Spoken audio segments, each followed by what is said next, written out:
Kuna jambo langu akutuambia. Kuna jambo alisema atatuambia muulize.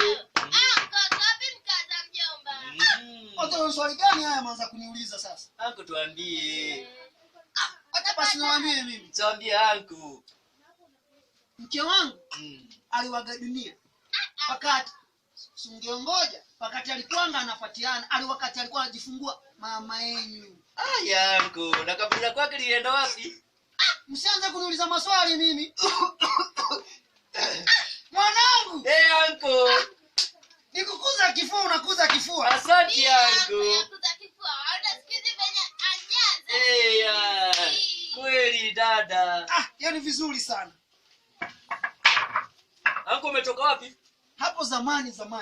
Nimetoka hivi kutembea mimi. Sasa nimerudi. Nasikia taifa kummetokea ugonjwa. Ni nini anko? Watoroka nini? Hivyo tena tukue.